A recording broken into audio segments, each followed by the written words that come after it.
ਮੈਂ ਅੱਜ-ਕੱਲ੍ਹ ਬਹੁਤ ਪਰੇਸ਼ਾਨ ਰਹਿੰਦੀ ਸੀ। ਐਵੇਂ ਕਿਵੇਂ ਹੋ ਸਕਦਾ ਸੀ? ਮੇਰੀ ਤਬੀਅਤ ਬਹੁਤ ਜ਼ਿਆਦਾ ਖਰਾਬ ਸੀ।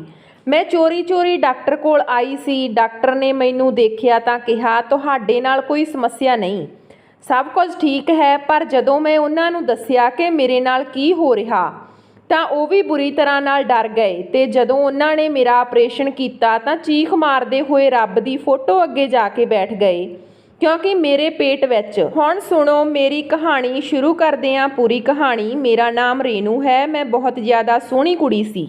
ਮੇਰੀ ਸੁੰਦਰਤਾ ਦੇਖਦੇ ਮੇਰੀ ਸੱਸ ਮੈਨੂੰ ਲੈ ਗਈ ਸੀ, ਪਰ ਉਹਨਾਂ ਦੀਆਂ 6 ਕੁੜੀਆਂ ਸਨ, ਜਿਨ੍ਹਾਂ ਵਿੱਚੋਂ ਸਿਰਫ 2 ਕੁੜੀਆਂ ਦਾ ਵਿਆਹ ਹੋਇਆ ਸੀ। ਮੈਂ ਇੱਦਾਂ ਦੇ ਘਰ ਵਿੱਚ ਨਹੀਂ ਜਾਣਾ ਚਾਹੁੰਦੀ ਸੀ ਜਿਸ ਘਰ ਵਿੱਚ 6-6 ਨਨਾਣਾਂ ਹੋਣ, ਪਰ ਹੋਰ ਕੋਈ ਰਸਤਾ ਨਹੀਂ ਸੀ, ਕਿਉਂਕਿ ਮੇਰੇ ਪਾਪਾ ਨੇ ਮੇਰੇ ਹੋਣ ਵਾਲੇ ਸਹੁਰੇ ਨਾਲ ਕੋਈ ਕਾਰੋਬਾਰ ਸ਼ੁਰੂ ਕੀਤਾ ਹੋਇਆ ਸੀ ਤੇ ਉਹਨਾਂ ਨੂੰ ਦੋਨਾਂ ਨੂੰ ਘਾਟਾ ਪੈ ਗਿਆ। ਹੁਣ ਜਾਂ ਤਾਂ ਉਹ ਇੱਕ ਦੂਜੇ ਨਾਲ ਰਿਸ਼ਤਾ ਬਣਾ ਲੈਂਦੇ, ਨਹੀਂ ਬਹੁਤ ਵੱਡੀ ਦੁਸ਼ਮਣੀ ਬਣ ਜਾਣੀ ਸੀ। ਅਸੀਂ ਜ਼ਿਆਦਾ ਮੁਸ਼ਕਲ ਵਿੱਚ ਪੈ ਜਾਂਦੇ।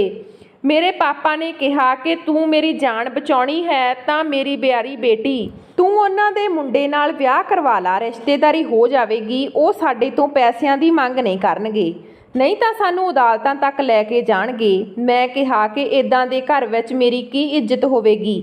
ਤਾਂ ਮੇਰੇ ਪਾਪਾ ਨੇ ਕਿਹਾ, ਔਰਤਾਂ ਦੀ ਵੈਸੇ ਵੀ ਸਹੁਰੇ ਘਰ ਵਿੱਚ ਇੱਜ਼ਤ ਨਹੀਂ ਹੁੰਦੀ। ਆਪਣੇ ਪਤੀ ਦੇ ਕਾਬੂ ਕਰਨਾ, ਉਸ ਨੂੰ ਆਪਣੀਆਂ ਮਿੱਠੀਆਂ-ਮਿੱਠੀਆਂ ਗੱਲਾਂ ਵਿੱਚ ਉਲਝਾ ਲੈਣਾ ਤੇ ਉਸ ਘਰ ਤੋਂ ਅਲੱਗ ਹੋ ਜਾਣਾ, ਜਦ ਕਿ ਇੰਨਾ ਆਸਾਨ ਨਹੀਂ ਸੀ, ਕਿਉਂਕਿ ਉਹ ਇਕੱਲਾ ਮੁੰਡਾ ਸੀ। ਉਸ ਦਾ ਨਾਮ ਅਵੀ ਸੀ। ਮੇਰੇ ਪਾਪਾ ਨੇ ਆਪਣੀ ਜਾਨ ਬਚਾਉਣ ਲਈ ਮੇਰਾ ਵਿਆਹ ਕਰਵਾ ਦਿੱਤਾ। ਅਸੀਂ ਤਾਂ ਸ਼ਹਿਰ ਵਿੱਚ ਰਹਿੰਦੇ ਸੀ, ਪਰ ਉਹ ਲੋਕ ਪਿੰਡ ਵਿੱਚ ਰਹਿੰਦੇ ਸਨ। ਜਦੋਂ ਮੇਰਾ ਵਿਆਹ ਹੋਇਆ ਤਾਂ ਵਿਆਹ ਵਾਲੇ ਦਿਨ ਹੀ ਮੇਰੀ ਸੱਸ ਇਹ ਕਹਿ ਰਹੀ ਸੀ ਕਿ ਮੈਂ ਤਾਂ ਜਲਦੀ ਹੀ ਪੋਤੇ ਜਾਂ ਪੋਤੀ ਦੀ ਸ਼ਕਲ ਦੇਖਣੀ ਆ, ਘਰ ਵਿੱਚ ਰੌਣਕ ਲੱਗੀ ਰਹੇਗੀ ਤਾਂ ਚੰਗਾ ਹੋਵੇਗਾ। ਮੇਰੀ ਸੱਸ ਨੂੰ ਬੱਚੇ ਪੈਦਾ ਕਰਨ ਦਾ ਬਹੁਤ ਸ਼ੌਂਕ ਸੀ। ਉਹਨਾਂ ਨੂੰ ਦੇਖ ਕੇ ਇੱਦਾਂ ਲੱਗਦਾ ਸੀ ਸ਼ਾਇਦ ਮੁੰਡੇ ਦੇ ਇੰਤਜ਼ਾਰ ਵਿੱਚ ਇੰਨੀਆਂ ਕੁੜੀਆਂ ਪੈਦਾ ਕੀਤੀਆਂ ਹਨ, ਪਰ ਇਸ ਤਰ੍ਹਾਂ ਦੀ ਕੋਈ ਗੱਲ ਨਹੀਂ ਸੀ। ਅਸਲ ਵਿੱਚ ਉਹਨਾਂ ਨੂੰ ਬੱਚੇ ਬਹੁਤ ਪਸੰਦ ਸਨ, ਇਸ ਲਈ ਉਹਨਾਂ ਨੇ ਇੰਨੇ ਸਾਰੇ ਬੱਚੇ ਪੈਦਾ ਕੀਤੇ ਹੋਏ ਸੀ। ਜਿਵੇਂ ਮੈਂ ਸੋਚਿਆ ਸੀ ਉਸ ਤਰ੍ਹਾਂ ਦਾ ਮੇਰੇ ਨਾਲ ਘਰ ਵਿੱਚ ਕੁਝ ਨਹੀਂ ਹੋ ਰਿਹਾ ਸੀ। ਮੇਰੇ ਨਾਲ ਕੋਈ ਬੁਰਾ ਸਲੂਕ ਨਹੀਂ ਕੀਤਾ ਜਾ ਰਿਹਾ ਸੀ, ਬਸ ਵੈਸੇ ਹੀ ਹੋ ਰਿਹਾ ਸੀ ਜਿਵੇਂ ਨੂੰਹ ਨਾਲ ਹੁੰਦਾ। ਪਹਿਲੇ ਦਿਨ ਤੋਂ ਹੀ ਬੱਚੇ ਦੀ ਗੱਲ ਸ਼ੁਰੂ ਹੋ ਗਈ। ਤਾਂ ਜਲਦੀ ਬੱਚਾ ਪੈਦਾ ਹੋਣਾ ਚਾਹੀਦਾ, ਪਰ ਜਦੋਂ ਪਹਿਲਾ ਮਹੀਨਾ ਬੀਤ ਗਿਆ ਤਾਂ ਮੇਰੀ ਸੱਸ ਨੇ ਉਸ ਸਮੇਂ ਤੋਂ ਹੀ ਅਜੀਬ ਜਿਹਾ ਮੂੰਹ ਬਣਾ ਲਿਆ ਤੇ ਮੈਂ ਹੈਰਾਨ ਰਹਿ ਗਈ ਕਿ ਰਾਤ ਦੇ ਸਮੇਂ ਹੀ ਉਹ ਮੇਰੇ ਪਤੀ ਨੂੰ ਕਹਿ ਰਹੀ ਸੀ ਕੱਲ੍ਹ ਨੂੰ ਡਾਕਟਰ ਕੋਲ ਲੈ ਜਾਣਾ। ਉਸ ਨੂੰ ਬੱਚਾ ਕਿਉਂ ਨਹੀਂ ਠਹਿਰ ਰਿਹਾ? ਮੈਨੂੰ ਤਾਂ ਅਜੇ ਸਿਰਫ 1 ਮਹੀਨਾ ਹੀ ਹੋਇਆ ਸੀ। ਆਖਰ ਇਹ ਕਿੱਦਾਂ ਦੇ ਲੋਕ ਸੀ ਕਿ ਮੈਨੂੰ ਸਿਰਫ ਬੱਚਾ ਪੈਦਾ ਕਰਨ ਲਈ ਹੀ ਲੈ ਕੇ ਆਏ ਸੀ? ਮੈਂ ਆਪਣੇ ਪਤੀ ਨੂੰ ਕਿਹਾ ਤਾਂ ਉਸਨੇ ਕਿਹਾ ਜੋ ਮੰਮੀ ਕਹੂਗੀ ਉਸ ਤਰ੍ਹਾਂ ਹੀ ਹੋਵੇਗਾ, ਤੈਨੂੰ ਜ਼ਿਆਦਾ ਬੋਲਣ ਦੀ ਜ਼ਰੂਰਤ ਨਹੀਂ। ਮੈਂ ਬਹੁਤ ਪਰੇਸ਼ਾਨ ਰਹਿੰਦੀ ਸੀ। ਮੇਰੇ ਵਿਆਹ ਨੂੰ 6 ਮਹੀਨੇ ਹੋ ਗਏ ਸੀ, ਪਰ ਹੁਣ ਤੱਕ ਕੋਈ ਬੱਚਾ ਨਹੀਂ ਠਹਿਰਿਆ ਸੀ। ਉਹਨਾਂ 6 ਮਹੀਨਿਆਂ ਵਿੱਚ ਮੇਰੀ ਸੱਸ ਨੇ ਹੱਲਾ ਮਚਾ ਦਿੱਤਾ। ਇੱਦਾਂ ਲੱਗਦਾ ਸੀ 7 ਮਹੀਨੇ ਨਹੀਂ ਬਲਕਿ 7 ਸਾਲ ਹੋ ਗਏ ਹਨ। ਜਦੋਂ ਮੈਨੂੰ ਡਾਕਟਰ ਕੋਲ ਲੈ ਕੇ ਗਏ ਤਾਂ ਡਾਕਟਰ ਨੇ ਕਿਹਾ 1 ਸਾਲ ਤੱਕ ਜੇ ਬੱਚਾ ਨਾ ਠਹਿਰਿਆ ਤਾਂ ਅਸੀਂ ਉਸ ਸਮੇਂ ਇਸ ਸਮੱਸਿਆ ਦਾ ਸਮਾਧਾਨ ਕਰਦੇ ਹਾਂ। ਹਾਲੇ ਤਾਂ 6-7 ਮਹੀਨੇ ਹੀ ਹੋਏ ਹਨ, ਇੱਦਾਂ ਦੀ ਕੋਈ ਗੱਲ ਨਹੀਂ। ਮੇਰੀ ਸੱਸ ਨੇ ਕਿਹਾ ਇਹ ਮਾਂ ਬਣ ਸਕਦੀ ਆ? ਤੁਸੀਂ ਮੈਨੂੰ ਪਤਾ ਕਰਕੇ ਦੱਸੋ। ਡਾਕਟਰ ਨੇ ਮੈਨੂੰ ਚੰਗੀ ਤਰ੍ਹਾਂ ਨਾਲ ਜਾਂਚ ਕਰਕੇ ਦੇਖਿਆ ਤਾਂ ਉਸਨੇ ਕਿਹਾ ਹਾਂ ਇਹ ਮਾਂ ਬਣ ਸਕਦੀ ਆ, ਤੁਸੀਂ ਪਰੇਸ਼ਾਨ ਨਾ ਹੋਵੋ। ਜਦ ਕਿ ਉਸਨੇ ਮੇਰਾ ਚੈੱਕਅਪ ਵੀ ਨਹੀਂ ਕੀਤਾ ਸੀ। ਮੈਨੂੰ ਇੱਕ ਪਾਸੇ ਲੈ ਗਈ ਤੇ ਉਸਨੇ ਮੈਨੂੰ ਕਿਹਾ ਤੇਰੀ ਸੱਸ ਬਹੁਤ ਹੀ ਜ਼ਿਆਦਾ ਫਾਲਤੂ ਔਰਤ ਲੱਗਦੀ ਆ, ਉਹਨਾਂ ਨੂੰ ਇਹ ਕਹਿ ਦਿੰਦੀ ਆ ਕਿ ਸਭ ਕੁਝ ਠੀਕ ਆ। ਮੈਂ ਕਿਹਾ ਸਭ ਕੁਝ ਠੀਕ ਹੈ, ਤਾਂ ਉਹਨਾਂ ਨੇ ਕਿਹਾ ਥੋੜ੍ਹੀ ਜਿਹੀ ਸਮੱਸਿਆ ਟਾਈਮ ਦੇ ਨਾਲ ਠੀਕ ਹੋ ਜਾਵੇਗੀ, ਜੇ ਉਹਨਾਂ ਨੂੰ ਦੱਸ ਦਿੱਤਾ ਤਾਂ ਤੇਰਾ ਘਰ ਬਰਬਾਦ ਹੋ ਜਾਵੇਗਾ। ਮੈਂ ਕਿਹਾ ਫਿਰ ਤਾਂ ਤੁਸੀਂ ਬਹੁਤ ਚੰਗੇ ਇਨਸਾਨ ਹੋ। ਉਸਨੇ ਕਿਹਾ ਕਿ ਮੈਂ ਇਸ ਤਰ੍ਹਾਂ ਦੇ ਕੇਸ ਦੇਖਦੀ ਰਹਿੰਦੀ ਆ, ਇਸ ਲਈ ਮੈਨੂੰ ਪਤਾ ਕਿ ਕਿਸ ਸਮੇਂ ਕੀ ਬੋਲਣਾ। ਡਾਕਟਰ ਬਹੁਤ ਚੰਗੀ ਸੀ। ਮੈਂ ਕਿਹਾ ਜੇ ਮੈਂ ਮਾਂ ਨਾ ਬਣੀ ਤਾਂ ਮੈਂ ਤੁਹਾਡੇ ਕੋਲ ਹੀ ਆਊਂਗੀ। ਉਸਨੇ ਕਿਹਾ ਕਿ ਠੀਕ ਆ, ਮੈਂ ਇਸ ਹਸਪਤਾਲ ਵਿੱਚ ਹੀ ਮਿਲਾਂਗੀ 24 ਘੰਟੇ। ਮੇਰਾ ਹਸਪਤਾਲ ਖੁੱਲ੍ਹਾ ਰਹਿੰਦਾ ਹੈ, ਜੇ ਮੈਂ ਕਦੇ ਨਹੀਂ ਹੋਈ ਤਾਂ ਜਲਦੀ ਮੈਨੂੰ ਫੋਨ ਕਰਕੇ ਬੁਲਾ ਲੈਣਾ। ਇਸ ਡਾਕਟਰ ਦਾ ਨਾਮ ਮੀਨਾ ਸੀ। ਮੈਨੂੰ ਤਾਂ ਇਹ ਡਾਕਟਰ ਬਹੁਤ ਚੰਗੀ ਲੱਗੀ, ਪਰ ਹਾਲੇ ਕੋਈ ਖੁਸ਼ਖਬਰੀ ਨਹੀਂ ਸੀ। ਡਾਕਟਰ ਨੇ ਕਿਹਾ ਸੀ ਥੋੜ੍ਹੀ ਜਿਹੀ ਸਮੱਸਿਆ, ਪਰ ਜ਼ਿਆਦਾ ਨਹੀਂ। ਇਸ ਤਰ੍ਹਾਂ ਕਈ ਮਹੀਨੇ ਲੰਘ ਗਏ ਤਾਂ ਮੇਰੀ ਸੱਸ ਨੇ ਸਭ ਨੂੰ ਕਹਿਣਾ ਸ਼ੁਰੂ ਕਰ ਦਿੱਤਾ ਕਿ ਮੇਰੀ ਨੂੰਹ ਬਾਂਝ ਹੈ। ਜਦੋਂ ਮੁਹੱਲੇ ਤੋਂ ਕੋਈ ਔਰਤ ਆਉਂਦੀ ਤਾਂ ਉਸ ਨੂੰ ਵੀ ਕਹਿੰਦੀ, ਕਿਸੇ ਵਿਆਹ ਵਿੱਚ ਵੀ ਜਾਂਦੀ ਤਾਂ ਉੱਥੇ ਵੀ ਇਹੀ ਗੀਤ ਗਾਉਂਦੀ ਰਹਿੰਦੀ, ਮੇਰੀ ਨੂੰਹ ਬੱਚਾ ਪੈਦਾ ਨਹੀਂ ਕਰ ਸਕਦੀ, ਉਹ ਤਾਂ ਬਾਂਝ ਹੈ। ਪਤਾ ਨਹੀਂ ਮੇਰੇ ਮੁੰਡੇ ਦੀ ਕਿਵੇਂ ਕਿਸਮਤ ਫੁੱਟੀ ਸੀ ਜੋ ਉਸ ਨਾਲ ਵਿਆਹ ਕਰਵਾ ਦਿੱਤਾ। ਹੁਣ ਮੇਰੇ ਮੁੰਡੇ ਦੀ ਜ਼ਿੰਦਗੀ ਬਰਬਾਦ ਹੋ ਗਈ। ਮੇਰੇ ਲਈ ਇਹ ਸਭ ਕੁਝ ਬਰਦਾਸ਼ਤ ਕਰਨਾ ਬਹੁਤ ਮੁਸ਼ਕਲ ਸੀ। ਇੱਦਾਂ ਲੱਗਦਾ ਸੀ ਮੇਰੇ ਤੇ ਜ਼ੁਲਮ ਕੀਤਾ ਜਾ ਰਿਹਾ। ਸਮਝ ਨਹੀਂ ਆਉਂਦੀ ਸੀ ਕਿੱਥੇ ਜਾਵਾਂ। ਸੱਸ ਦੇ ਸਾਹਮਣੇ ਕੋਈ ਗੱਲ ਕਰਦੀ ਤਾਂ ਕਹਿੰਦੀ ਕਿ ਕਿਵੇਂ ਜਵਾਨ ਚੱਲ ਰਹੀ ਆ। ਅੱਜ ਕੱਲ੍ਹ ਦੀਆਂ ਕੁੜੀਆਂ ਨੂੰ ਤਾਂ ਸਭ ਕੁਝ ਪਤਾ ਹੁੰਦਾ, ਜਿਹੜੀਆਂ ਗੱਲਾਂ ਦਾ ਸਾਨੂੰ ਵਿਆਹ ਤੋਂ ਬਾਅਦ ਪਤਾ ਚੱਲਦਾ ਸੀ ਇਹਨਾਂ ਨੂੰਹਾਂ ਨੂੰ ਤਾਂ ਵਿਆਹ ਤੋਂ ਪਹਿਲਾਂ ਹੀ ਸਭ ਪਤਾ ਹੁੰਦਾ। ਮੇਰਾ ਕਹਿਣਾ ਸੀ ਕਿ ਸਮੱਸਿਆ ਨਹੀਂ ਹੈ, ਸਭ ਕੁਝ ਸਮੇਂ ਦੇ ਨਾਲ ਠੀਕ ਹੋ ਜਾਵੇਗਾ। ਰੱਬ ਸ਼ਾਇਦ ਮੇਰਾ ਇਮਤਿਹਾਨ ਲੈ ਰਿਹਾ। ਸਾਡੇ ਵਿਆਹ ਨੂੰ ਜਦੋਂ ਵਰ੍ਹੇਗੰਢ ਹੋਈ ਸੀ ਤਾਂ ਮੇਰੇ ਪੇਟ ਵਿੱਚ 3 ਮਹੀਨੇ ਦਾ ਬੱਚਾ ਸੀ। 1 ਸਾਲ ਦੇ ਅੰਦਰ ਹੀ ਮੈਂ ਮਾਂ ਬਣਨ ਵਾਲੀ ਹੋ ਗਈ ਸੀ। ਇਹ ਤਾਂ ਕਿਰਪਾ ਸੀ ਰੱਬ ਦੀ। ਮੇਰੀ ਉਮਰ ਜ਼ਿਆਦਾ ਨਹੀਂ ਸੀ, ਨਹੀਂ ਤਾਂ ਮੇਰੀ ਸੱਸ ਤੋਂ ਇਸ ਗੱਲ 'ਤੇ ਵੀ ਮੈਨੂੰ ਸੁਣਨ ਨੂੰ ਮਿਲਣਾ ਸੀ। ਮੇਰਾ ਪਤੀ ਤਾਂ ਕੁਝ ਬੋਲਦਾ ਨਹੀਂ ਸੀ, ਬਸ ਚੁੱਪਚਾਪ ਬੈਠਾ ਰਹਿੰਦਾ ਸੀ। ਜੋ ਉਸ ਦੀ ਮਾਂ ਕਹਿੰਦੀ ਸੀ ਉਹ ਉਸੇ ਤਰ੍ਹਾਂ ਕਰਦਾ। ਮੈਂ ਬਹੁਤ ਜ਼ਿਆਦਾ ਪਰੇਸ਼ਾਨ ਸੀ। ਫਿਰ ਰੱਬ ਨੇ ਕਿਰਪਾ ਕੀਤੀ। ਇੱਕ ਦਿਨ ਮੇਰੀ ਤਬੀਅਤ ਜ਼ਿਆਦਾ ਹੀ ਖਰਾਬ ਹੋ ਗਈ। ਵੈਦ ਜੀ ਨੇ ਕਿਹਾ ਕਿ ਮਾਂ ਬਣਨ ਵਾਲੀ ਹਾਂ ਤਾਂ ਕਿਤੇ ਜਾ ਕੇ ਸਭ ਨੂੰ ਸਕੂਨ ਆਇਆ। ਮੇਰੀ ਸੱਸ ਨੂੰ ਤਾਂ ਖੁਸ਼ ਹੋਣਾ ਚਾਹੀਦਾ ਸੀ, ਪਰ ਉਹਨਾਂ ਦੇ ਚਿਹਰੇ 'ਤੇ ਪਰੇਸ਼ਾਨੀ ਸੀ, ਕਿਉਂਕਿ ਉਹ ਪੂਰੇ ਖਾਨਦਾਨ ਵਿੱਚ ਮੈਨੂੰ ਬਾਂਝ ਮਸ਼ਹੂਰ ਕਰ ਚੁੱਕੀ ਸੀ ਤੇ ਹੁਣ ਸਾਰੇ ਰਿਸ਼ਤੇਦਾਰ ਕਹਿੰਦੇ ਸੀ ਕਿ ਤੁਸੀਂ ਤਾਂ ਕਹਿੰਦੇ ਸੀ ਸਾਡੀ ਨੂੰਹ ਦਾ ਕਦੇ ਬੱਚਾ ਨਹੀਂ ਪੈਦਾ ਕਰ ਸਕਦੀ, ਫਿਰ ਇਹ ਕਿਵੇਂ ਹੋ ਗਿਆ। ਮੈਂ ਵੀ ਚੁੱਪ ਹੋ ਗਈ, ਕਿਉਂਕਿ ਅਖੀਰ ਰੱਬ ਨੇ ਮੇਰੀ ਅਰਦਾਸ ਸੁਣ ਲਈ ਸੀ। ਹੁਣ ਮੈਨੂੰ ਕੁਝ ਬੋਲਣਾ ਨਹੀਂ ਚਾਹੀਦਾ ਸੀ। ਮੇਰੇ ਨਾਲ ਤਾਂ ਇਨਸਾਫ ਹੋ ਗਿਆ ਸੀ। ਮੈਂ ਮਾਂ ਬਣਨ ਵਾਲੀ ਸੀ ਜਿੰਨਾ ਮੇਰੀ ਸੱਸ ਨੂੰ ਸ਼ੌਂਕ ਸੀ। ਮੈਨੂੰ ਲੱਗਿਆ ਓਨਾ ਹੀ ਮੇਰਾ ਧਿਆਨ ਵੀ ਰੱਖਿਆ ਜਾਵੇਗਾ, ਪਰ ਮੇਰਾ ਬਿਲਕੁਲ ਵੀ ਧਿਆਨ ਨਹੀਂ ਰੱਖਿਆ ਗਿਆ। ਮੇਰੇ ਲਈ ਕੰਮਾਂ ਦੇ ਢੇਰ ਰੱਖ ਦਿੱਤੇ ਗਏ। ਮੇਰੇ ਲਈ ਕੋਈ ਚੰਗੀ ਚੀਜ਼ ਨਹੀਂ ਆਉਂਦੀ ਸੀ। ਪਤੀ ਨੂੰ ਕੁਝ ਕਹਿੰਦੀ ਤਾਂ ਕਹਿੰਦਾ ਮੰਮੀ ਨੂੰ ਪੁੱਛ ਕੇ ਲੈ ਆਵਾਂਗਾ। ਜਦੋਂ ਮੰਮੀ ਨਾਲ ਗੱਲ ਕਰਦਾ ਤਾਂ ਉਹ ਕਹਿੰਦੀ ਕੋਈ ਜ਼ਰੂਰਤ ਨਹੀਂ, ਅਸੀਂ ਕਿਹੜਾ ਫਲ ਫਰੂਟ ਖਾਧੇ ਸੀ। ਫਿਰ ਵੀ 8 ਬੱਚੇ ਪੈਦਾ ਕਰ ਦਿੱਤੇ। ਸਾਰੇ ਦੇ ਸਾਰੇ ਠੀਕ ਹਨ, ਕੋਈ ਸਮੱਸਿਆ ਨਹੀਂ ਆ। ਸਾਰੀਆਂ ਔਰਤਾਂ ਦੇ ਨਾਟਕ ਹੁੰਦੇ ਆ। ਇਸ ਸਮੇਂ ਆਪਣੇ ਪਤੀ ਨੂੰ ਆਪਣੀਆਂ ਉਂਗਲਾਂ 'ਤੇ ਨਚਾਉਣਾ ਚਾਹੁੰਦੀਆਂ, ਜਾਣ ਬੁੱਝ ਕੇ ਮਾਸੂਮ ਬਣ ਜਾਂਦੀਆਂ। ਕੋਈ ਤਬੀਅਤ ਖਰਾਬ ਨਹੀਂ ਹੋਈ। ਔਰਤਾਂ ਦਾ ਜਿਸਮ ਤਾਂ ਬਣਿਆ ਹੀ ਬੱਚਾ ਪੈਦਾ ਕਰਨ ਦੇ ਲਈ ਹੁੰਦਾ। ਤਾਂ ਫਿਰ ਇਸ ਤਰ੍ਹਾਂ ਥੋੜ੍ਹੀ ਆ, ਉਸਦੇ ਥੋੜ੍ਹੇ ਨਾ ਪਹਾੜ ਟੁੱਟ ਜਾ ਰਿਹਾ। ਬਸ ਆਪਣੀ ਪਤਨੀ ਦੀ ਗੱਲ ਸੁਣਦੇ ਜਾਇਆ ਕਰ ਤੇ ਦੂਜੇ ਕੰਨ 'ਚੋਂ ਕੱਢ ਦਿਆ ਕਰ। ਜ਼ਿਆਦਾ ਸਿਰ 'ਤੇ ਚੜ੍ਹਾਵੇਂਗਾ ਤਾਂ ਪਛਤਾਵੇਂਗਾ। ਮੈਨੂੰ ਬਹੁਤ ਜ਼ਿਆਦਾ ਬੁਰਾ ਲੱਗਿਆ। ਮੇਰੀ ਛੋਟੀ ਛੋਟੀ ਸਮੱਸਿਆ ਹੁੰਦੀ ਸੀ, ਕਿਉਂਕਿ ਮੇਰਾ ਪਹਿਲਾ ਬੱਚਾ ਸੀ, ਉਹ ਵੀ ਇੰਨੇ ਸਾਲ ਬਾਅਦ ਪੈਦਾ ਹੋਣ ਜਾ ਰਿਹਾ ਸੀ। ਪਰ ਜਦੋਂ ਵੀ ਮੈਂ ਕੁਝ ਕਹਿੰਦੀ ਤਾਂ ਮੇਰਾ ਪਤੀ ਕਹਿੰਦਾ ਮੇਰੀ ਮਾਂ ਨਾਲ ਤਾਂ ਇਦਾਂ ਨਹੀਂ ਹੋਇਆ, ਫਿਰ ਤੇਰੇ ਨਾਲ ਕਿਉਂ ਹੋ ਰਿਹਾ। ਪਰ ਇੱਕ ਦਿਨ ਜਦੋਂ ਮੇਰੀ ਵੱਡੀ ਨਨਾਣ ਆਈ ਹੋਈ ਸੀ, ਉਹ ਵੀ ਮਾਂ ਬਣਨ ਵਾਲੀ ਸੀ, ਉਸਨੇ ਕਿਹਾ ਮੰਮੀ ਮੇਰੇ ਪੇਟ ਵਿੱਚ ਬਹੁਤ ਦਰਦ ਹੋ ਰਿਹਾ। ਤਾਂ ਮੇਰੀ ਸੱਸ ਨੇ ਕਿਹਾ, ਜਲਦੀ ਨਾਲ ਕਿਹਾ, ਹਾਂ ਹਾਂ ਇਸ ਟਾਈਮ ਵਿੱਚ ਦਰਦ ਹੁੰਦਾ, ਤੂੰ ਫਲ ਫਰੂਟ ਖਾਇਆ ਕਰ। ਮੈਂ ਹੈਰਾਨ ਰਹਿ ਗਈ। ਉਸ ਦੇ ਸਮੇਂ ਵਿੱਚ ਤਾਂ ਉਹਨਾਂ ਨੂੰ ਸਾਰੀਆਂ ਗੱਲਾਂ ਯਾਦ ਸੀ ਕਿ ਦਰਦ ਵੀ ਹੁੰਦਾ, ਆਰਾਮ ਵੀ ਕਰਨਾ ਹੁੰਦਾ, ਫਲ ਫਰੂਟ ਵੀ ਖਾਣੇ ਹੁੰਦੇ ਆ, ਦੁੱਧ ਵੀ ਪੀਣਾ ਹੁੰਦਾ। ਜਦ ਕਿ ਜੇ ਮੈਂ ਕਿਸੇ ਕੋਈ ਇਸ ਤਰ੍ਹਾਂ ਦੀ ਗੱਲ ਮੈਂ ਕਰਦੀ ਤਾਂ ਉਹ ਕਹਿੰਦੀ ਸੀ ਨਹੀਂ ਨਹੀਂ ਕੁਝ ਨਹੀਂ ਹੁੰਦਾ, ਤੇਰੀ ਸਿਹਤ ਤਾਂ ਚੰਗੀ ਆ। ਮੈਂ ਉਹਨਾਂ ਨੂੰ ਆਪਣੀ ਬਿਮਾਰੀ ਬਾਰੇ ਦੱਸਦੀ ਤਾਂ ਕਹਿੰਦੀ ਤੂੰ ਤਾਂ ਪਤਲੀ ਆ, ਚੰਗੀ ਭਲੀ ਆ, ਤੇਰਾ ਬੱਚਾ ਤਾਂ ਆਰਾਮ ਨਾਲ ਪੈਦਾ ਹੋ ਜਾਵੇਗਾ। ਮੇਰਾ ਪੇਟ ਵੀ ਜ਼ਿਆਦਾ ਨਿਕਲਿਆ ਹੋਇਆ ਸੀ, ਬਹੁਤ ਹੀ ਜ਼ਿਆਦਾ ਪੇਟ ਨਿਕਲਿਆ ਸੀ। ਮੈਂ ਕਿਸੇ ਦਾ ਵੀ ਨਹੀਂ ਦੇਖਿਆ ਸੀ, ਪਰ ਮੇਰੀ ਸੱਸ ਕਹਿੰਦੀ ਸੀ ਕਿ ਪਹਿਲਾ ਬੱਚਾ ਹੈ, ਪੇਟ ਤਾਂ ਨਿਕਲਣਾ ਹੀ ਹੈ ਜ਼ਿਆਦਾ, ਕਿਉਂਕਿ ਇਨਸਾਨ ਦੀ ਚਮੜੀ ਥੋੜ੍ਹੀ ਮੋਟੀ ਹੁੰਦੀ ਆ। ਪਰ ਮੇਰੇ ਨਾਲ ਤਾਂ ਪਤਾ ਨਹੀਂ ਕੀ ਸਮੱਸਿਆ ਸੀ, ਮੇਰਾ ਪੇਟ ਬਹੁਤ ਜ਼ਿਆਦਾ ਨਿਕਲਿਆ ਹੋਇਆ ਸੀ। ਇਸ ਲਈ ਮੇਰੀ ਸੱਸ ਕਹਿੰਦੀ ਕਿ ਇੰਨਾ ਵੱਡਾ ਪੇਟ ਨਿਕਲਿਆ ਹੈ ਤਾਂ ਸਾਡਾ ਬੱਚਾ ਬਹੁਤ ਤੰਦਰੁਸਤ ਹੋਵੇਗਾ। ਜ਼ਿਆਦਾ ਉਲਟੀਆਂ ਸਿੱਧੀਆਂ ਗੱਲਾਂ ਕਰਨ ਦੀ ਜ਼ਰੂਰਤ ਨਹੀਂ। ਦਰਦ ਹੋ ਰਿਹਾ ਹੈ ਤਾਂ ਹੋਣ ਦੇ, ਕੋਈ ਸਮੱਸਿਆ ਨਹੀਂ। ਮੈਨੂੰ ਬਹੁਤ ਜ਼ਿਆਦਾ ਦਰਦ ਹੁੰਦਾ ਸੀ। ਇੱਕ ਦਫਾ ਮੇਰੀ ਮੰਮੀ ਦਾ ਫੋਨ ਆਇਆ ਤਾਂ ਉਹਨਾਂ ਨੂੰ ਦੱਸ ਦਿੱਤਾ। ਮੰਮੀ ਨੇ ਕਿਹਾ ਇੰਨਾ ਦਰਦ ਤਾਂ ਹੁੰਦਾ ਨਹੀਂ, ਇੱਕ ਵਾਰ ਡਾਕਟਰ ਨੂੰ ਦਿਖਾ ਲਾ। ਉਹਨਾਂ ਨੂੰ ਕੀ ਕਹਿੰਦੀ ਕਿ ਮੈਨੂੰ ਡਾਕਟਰ ਕੋਲ ਲੈ ਕੇ ਨਹੀਂ ਜਾ ਰਹੇ।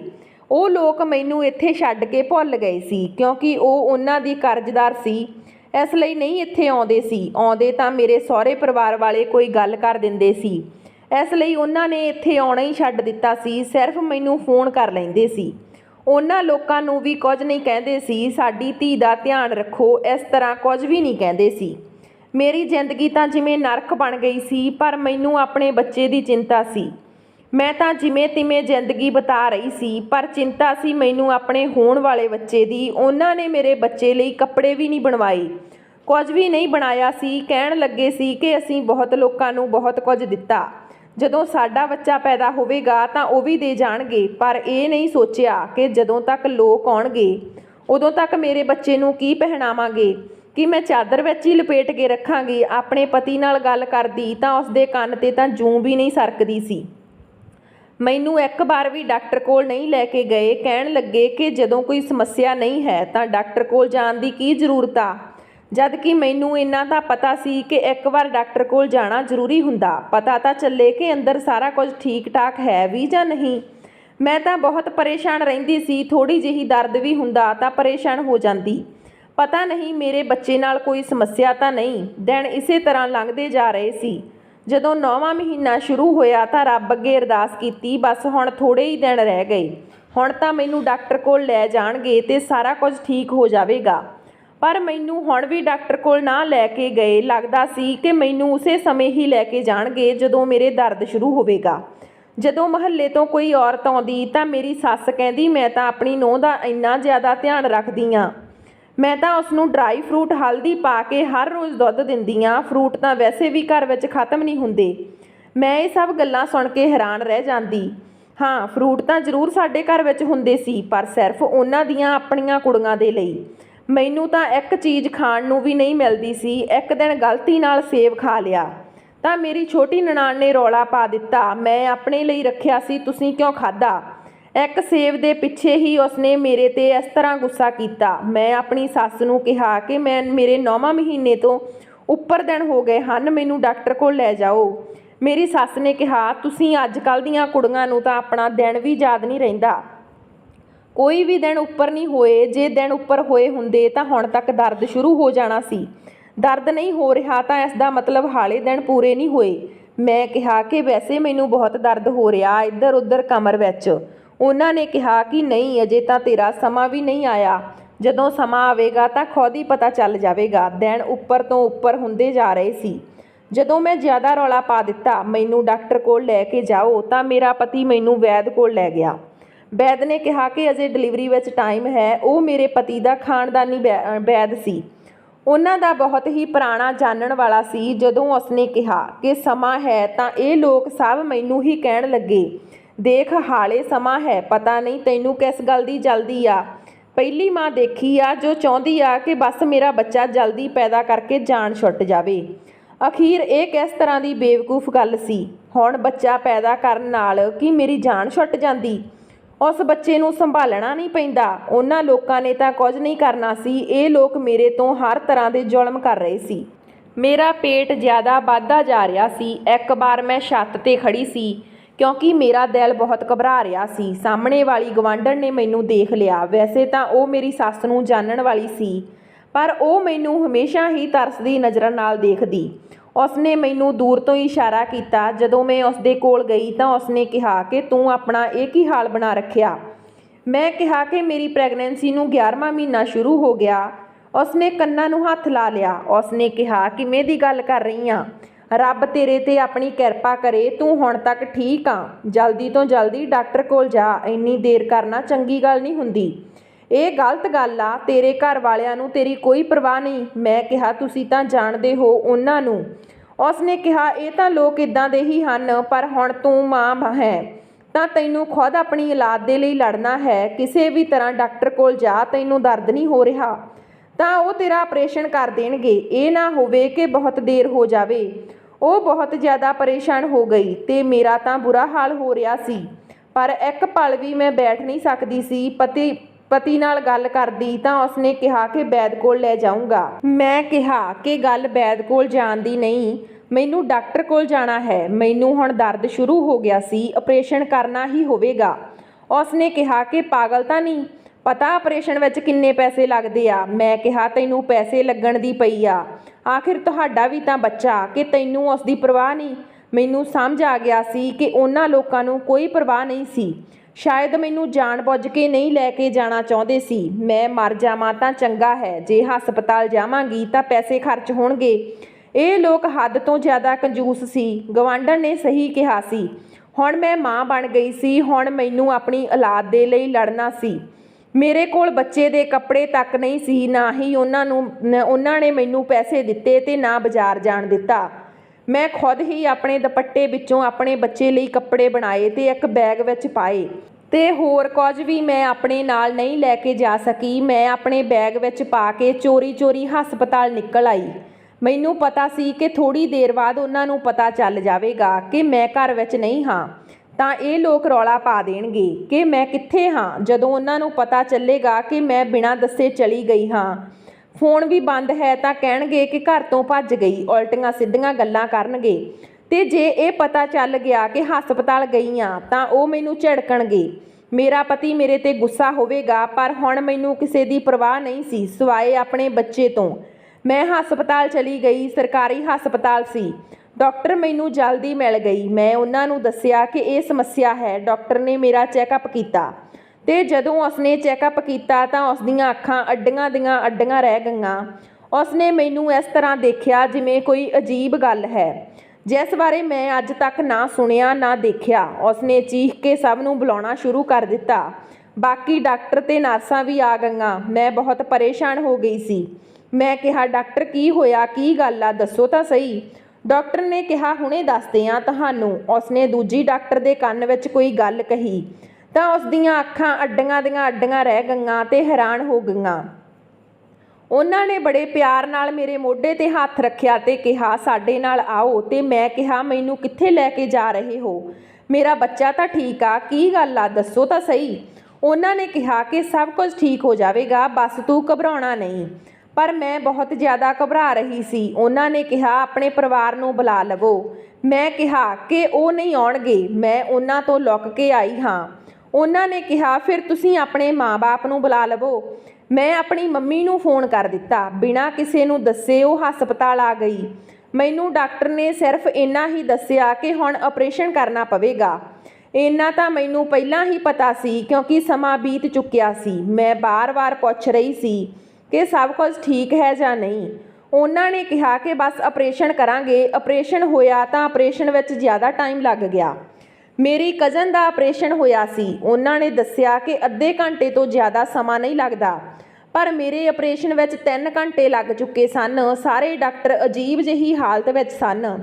ਵੈਸੇ ਤਾਂ ਡਾਕਟਰ ਆਪਰੇਸ਼ਨ ਕਰਦੇ ਹਨ, ਪਰ ਇੱਥੇ ਤਾਂ 4-5 ਡਾਕਟਰ ਇੱਕ ਦੂਜੇ ਨਾਲ ਹੌਲੀ-ਹੌਲੀ ਆਵਾਜ਼ ਵਿੱਚ ਗੱਲ ਕਰ ਰਹੇ ਸਨ। ਮੇਰਾ ਜ਼ਰੂਰਤ ਤੋਂ ਜ਼ਿਆਦਾ ਧਿਆਨ ਰੱਖ ਰਹੇ ਸਨ। ਮੈਨੂੰ ਯਾਦ ਨਹੀਂ ਸੀ ਕਿ ਉਸ ਦੇ ਬਾਅਦ ਕੀ ਹੋਇਆ। ਮੈਨੂੰ ਆਪਰੇਸ਼ਨ ਥੀਏਟਰ ਤੋਂ ਬਾਹਰ ਲੈ ਕੇ ਜਾ ਰਹੇ ਸੀ ਤਾਂ ਮੈਂ ਬੇਹੋਸ਼ ਹੋ ਗਈ। ਸ਼ਾਇਦ ਉਹਨਾਂ ਨੇ ਮੈਨੂੰ ਨੀਂਦ ਦੀ ਦਵਾਈ ਦਿੱਤੀ ਸੀ। ਜਦੋਂ ਮੇਰੀ ਅੱਖ ਖੁੱਲ੍ਹੀ ਤਾਂ ਮੈਂ ਆਪਣੇ ਕਮਰੇ ਵਿੱਚ ਸੀ। ਮੇਰੀ ਮਾਂ ਮੇਰੇ ਸਿਰਹਾਣੇ ਬੈਠੀ ਸੀ। ਮੇਰਾ ਬਾਪ ਸਿਰ ਫੜ ਕੇ ਬੈਠਾ ਸੀ। ਨਾ ਮੇਰਾ ਪਤੀ ਉੱਥੇ ਸੀ, ਨਾ ਹੀ ਮੇਰੀ ਸੱਸ। ਮੈਂ ਕਿਹਾ, ਕੀ ਹੋਇਆ? ਮੇਰਾ ਬੱਚਾ ਤਾਂ ਠੀਕ ਆ। ਮੈਂ ਬੁਰੀ ਤਰ੍ਹਾਂ ਘਬਰਾ ਗਈ ਤੇ ਉੱਠ ਕੇ ਬੈਠ ਗਈ। ਉਹਨਾਂ ਲੋਕਾਂ ਨੇ ਮੈਨੂੰ ਕਿਹਾ ਕਿ ਆਪਰੇਸ਼ਨ ਹੋਇਆ ਹੈ, ਸਭ ਠੀਕ ਆ। ਮੈਂ ਕਿਹਾ, ਮੇਰਾ ਬੱਚਾ ਕਿੱਥੇ ਆ? ਬੱਚੇ ਨੂੰ ਤਾਂ ਕਮਰੇ ਵਿੱਚ ਹੋਣਾ ਚਾਹੀਦਾ ਸੀ, ਝੂਲਾ ਖਾਲੀ ਪਿਆ, ਕਿੱਥੇ ਸੀ ਮੇਰਾ ਬੱਚਾ? ਮੈਂ ਬਹੁਤ ਜ਼ਿਆਦਾ ਪਰੇਸ਼ਾਨ ਸੀ। ਮੈਨੂੰ ਲੱਗਿਆ ਮੇਰਾ ਬੱਚਾ ਇਸ ਦੁਨੀਆ ਤੋਂ ਚਲਾ ਗਿਆ, ਕਿਉਂਕਿ ਮੈਂ ਹਸਪਤਾਲ ਆਉਣ ਵਿੱਚ ਬਹੁਤ ਦੇਰ ਕਰ ਦਿੱਤੀ ਸੀ। ਮੇਰੇ ਮਾਂ-ਬਾਪ ਵੀ ਬਹੁਤ ਜ਼ਿਆਦਾ ਪਰੇਸ਼ਾਨ ਸੀ, ਪਰ ਅਸਲ ਵਿੱਚ ਇਹ ਗੱਲ ਨਹੀਂ ਸੀ। ਡਾਕਟਰ ਉੱਥੇ ਆਈ। ਉਸਨੇ ਮੈਨੂੰ ਦੱਸਿਆ ਕਿ ਕੀ ਹੋਇਆ ਸੀ। ਸੁਣ ਕੇ ਮੇਰੇ ਪੈਰਾਂ ਹੇਠੋਂ ਜ਼ਮੀਨ ਨਿਕਲ ਗਈ। ਉਸ ਤੋਂ ਬਾਅਦ ਜੋ ਗੱਲ ਉਸਨੇ ਦੱਸੀ, ਉਹ ਮੇਰੇ ਲਈ ਕਿਸੇ ਖੁਸ਼ਖਬਰੀ ਤੋਂ ਜ਼ਿਆਦਾ ਪਰੇਸ਼ਾਨੀ ਦੀ ਗੱਲ ਸੀ, ਕਿਉਂਕਿ ਜਿਨ੍ਹਾਂ ਹਾਲਾਤਾਂ ਵਿੱਚ ਮੈਂ ਪੈਣ ਵਾਲੀ ਸੀ, ਮੈਂ ਬਹੁਤ ਇਕੱਲੀ ਹੋਣ ਵਾਲੀ ਸੀ। ਪਰ ਹੁਣ ਜਦੋਂ ਡਾਕਟਰ ਆਈ ਤਾਂ ਉਹ ਇਕੱਲੀ ਸੀ।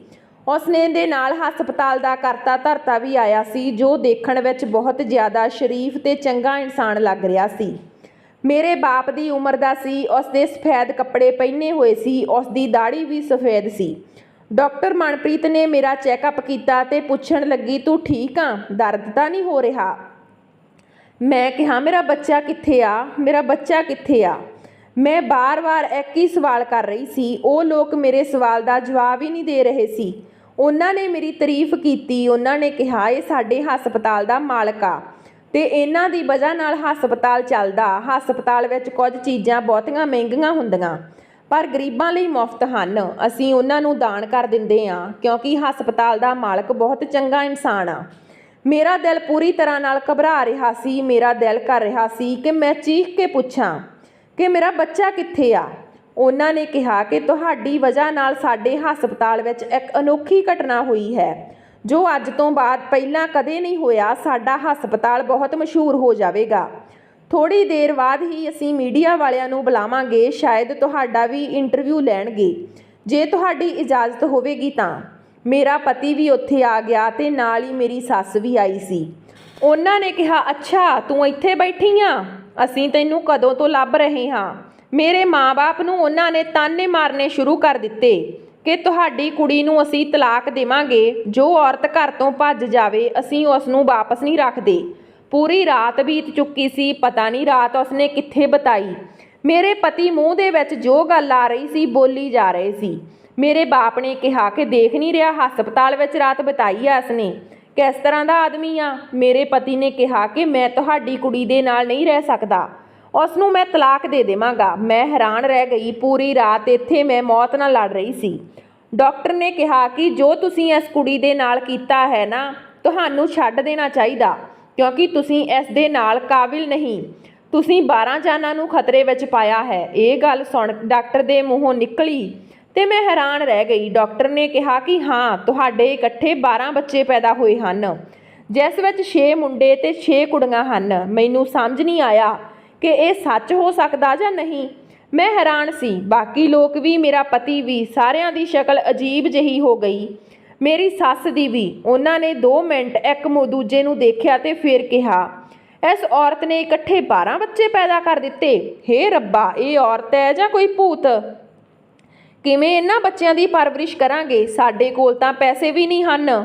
ਉਹ ਹਸਪਤਾਲ ਦੇ ਮਾਲਕ ਨੇ ਕਿਹਾ ਕਿ ਮੈਂ ਤੁਹਾਡੀ ਪਹਿਲਾਂ ਹੀ ਇਹ ਸਮੱਸਿਆ ਦੇਖੀ ਆ। ਧੀਏ, ਤੂੰ ਜਿਸ ਦੁਪੱਟੇ ਨੂੰ ਕੱਟ-ਕੱਟ ਕੇ ਕੱਪੜੇ ਬਣਾਏ ਹੋਏ ਸੀ, ਮੈਂ ਜਾਣਦਾ ਸੀ ਕਿ ਤੇਰੇ ਨਾਲ ਬਹੁਤ ਬੁਰਾ ਹੋਇਆ। ਮੈਨੂੰ ਪਤਾ ਹੈ ਕਿ 12 ਬੱਚਿਆਂ ਨੂੰ ਇਕੱਠੇ ਪਾਲਣਾ ਬਹੁਤ ਮੁਸ਼ਕਲ ਆ।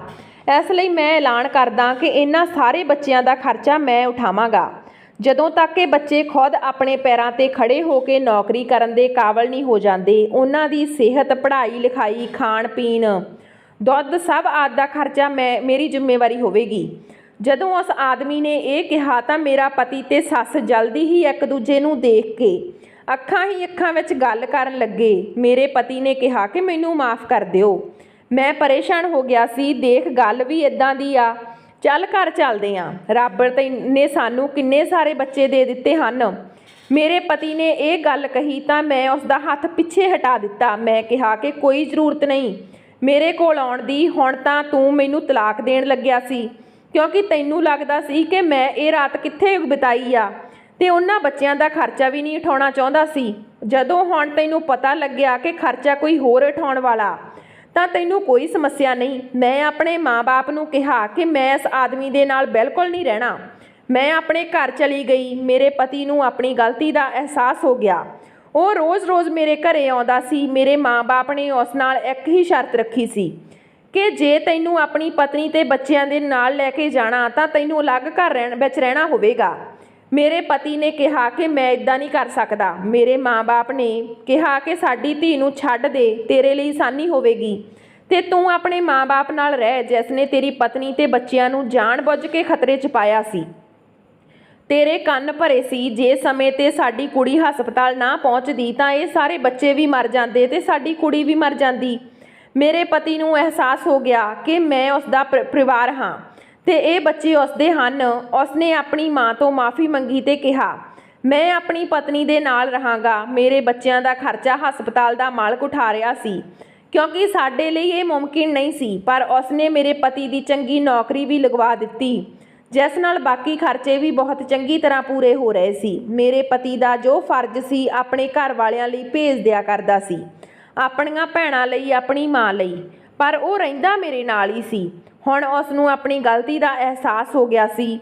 ਸੱਚ ਵਿੱਚ ਇੱਕ ਚੰਗਾ ਪਤੀ ਬਣ ਕੇ ਮੇਰੇ ਨਾਲ ਬੱਚਿਆਂ ਨੂੰ ਪਾਲਣ ਵਿੱਚ ਲੱਗਿਆ ਹੋਇਆ ਸੀ। ਮੇਰੇ ਨਾਲ ਕੀ ਹੋਇਆ ਮੈਨੂੰ ਇਸੇ ਲਈ ਨਹੀਂ ਦੱਸਿਆ ਗਿਆ ਸੀ ਕਿ ਮੇਰਾ BP ਨਾ ਵੱਧ ਜਾਵੇ। ਕਿਉਂਕਿ ਇਸ ਤਰ੍ਹਾਂ ਕਰਨ ਨਾਲ ਮੇਰੇ ਅਤੇ ਮੇਰੇ ਬੱਚਿਆਂ ਦੋਨਾਂ ਲਈ ਸਮੱਸਿਆ ਬਣ ਜਾਣੀ ਸੀ। ਪਰ ਇਹ ਗੱਲ ਮਸ਼ਹੂਰ ਹੋ ਗਈ ਸੀ ਕਿ ਮੀਡੀਆ ਵਿੱਚ ਇਹ ਖਬਰ ਚੱਲ ਰਹੀ ਸੀ। ਛੋਟੇ ਜਿਹੇ ਪਿੰਡ ਵਿੱਚ ਇੱਕ ਔਰਤ ਨੇ 12 ਬੱਚਿਆਂ ਨੂੰ ਜਨਮ ਦਿੱਤਾ, ਜਿਸ ਵਿੱਚ 6 ਮੁੰਡੇ ਨੇ 6 ਕੁੜੀਆਂ ਹਨ। ਇਸ ਹਸਪਤਾਲ ਦੇ ਡਾਕਟਰ ਦੀ ਯੋਗਤਾ ਤੇ ਵੀ ਬਹੁਤ ਮਾਣ ਹੋਣ ਲੱਗਿਆ ਸੀ, ਜਿਨ੍ਹਾਂ ਨੇ ਇੰਨਾ ਮੁਸ਼ਕਲ ਕੇਸ ਹੈਂਡਲ ਕੀਤਾ ਸੀ ਤੇ ਮਾਂ ਸਮੇਤ ਸਾਰੇ ਬੱਚਿਆਂ ਦੀ ਜਾਨ ਬਚਾ ਲਈ। ਮੇਰੀ ਸੱਸ ਕੀ ਚਾਹੁੰਦੀ ਸੀ, ਮੈਂ ਅੱਜ ਤੱਕ ਨਹੀਂ ਸਮਝ ਪਾਈ। ਪਹਿਲਾਂ ਉਹਨਾਂ ਨੂੰ ਬੱਚਿਆਂ ਦੀ ਇੱਛਾ ਸੀ, ਹੁਣ ਬਾਅਦ ਵਿੱਚ ਉਹਨਾਂ ਨੂੰ ਬੱਚਿਆਂ ਨਾਲ ਨਫ਼ਰਤ ਹੋ ਗਈ ਸੀ। ਸ਼ਾਇਦ ਉਹ ਇਹ ਸੋਚਦੀ ਸੀ ਕਿ ਜੇ ਬੱਚਾ ਹੋ ਜਾਵੇਗਾ ਤਾਂ ਉਹਨਾਂ ਦਾ ਮੁੰਡਾ ਉਸ ਨੂੰ ਭੁੱਲ ਜਾਵੇਗਾ, ਜਿਸ ਨੇ ਮੇਰੇ ਬੱਚਿਆਂ ਦੀ ਖੁਰਾਕ ਤੇ ਪਾਲਣ ਪੋਸ਼ਣ ਦਾ ਇੰਤਜ਼ਾਮ ਕੀਤਾ। ਰੱਬ ਦੀ ਕਿਰਪਾ ਹੋਈ। ਰੱਬ ਨੇ ਜੇ ਕਿਸੇ ਨੂੰ ਇਸ ਦੁਨੀਆ ਵਿੱਚ ਭੇਜਣਾ ਹੈ ਤਾਂ ਉਸ ਦੇ ਖਾਣ ਪੀਣ ਦਾ ਵੀ ਇੰਤਜ਼ਾਮ ਕਰ ਦਿੰਦਾ ਹੈ, ਨਹੀਂ ਤਾਂ 12 ਬੱਚਿਆਂ ਨੂੰ ਪਾਲਣਾ ਸਾਡੇ ਲਈ ਬਹੁਤ ਮੁਸ਼ਕਲ ਸੀ। ਪਰ ਉਸ ਵਿੱਚ ਇੱਕ ਇਨਸਾਨ ਨੇ ਸਾਰੀ ਜ਼ਿੰਮੇਵਾਰੀ ਆਪਣੇ ਸਿਰ ਤੇ ਲੈ ਲਈ। ਮੇਰੇ ਬੱਚੇ ਬਹੁਤ ਚੰਗੇ ਤਰੀਕੇ ਨਾਲ ਪੜ੍ਹ ਰਹੇ ਹਨ, ਉਹਨਾਂ ਲਈ ਹਰ ਇੱਕ ਚੀਜ਼ ਦਾ ਇੰਤਜ਼ਾਮ ਹੋ ਰਿਹਾ। ਮੈਂ ਰੱਬ ਦਾ ਸ਼ੁਕਰ ਕਰਦੀ ਨਹੀਂ ਥੱਕ ਰਹੀ। ਸੋ ਦੋਸਤੋ, ਜੇ ਕਹਾਣੀ ਵਧੀਆ ਲੱਗੀ ਤਾਂ ਲਾਈਕ ਸ਼ੇਅਰ ਜ਼ਰੂਰ ਕਰਿਓ। ਜੇ ਚੈਨਲ ਤੇ ਪਹਿਲੀ ਵਾਰ ਹੋ ਤਾਂ ਚੈਨਲ ਨੂੰ ਸਬਸਕ੍ਰਾਈਬ ਕਰਿਓ। ਮਿਲਦੇ ਹਾਂ ਨਵੀਂ ਕਹਾਣੀ ਦੇ ਨਾਲ, ਤਦ ਤੱਕ ਸਤਿ ਸ਼੍ਰੀ ਅਕਾਲ।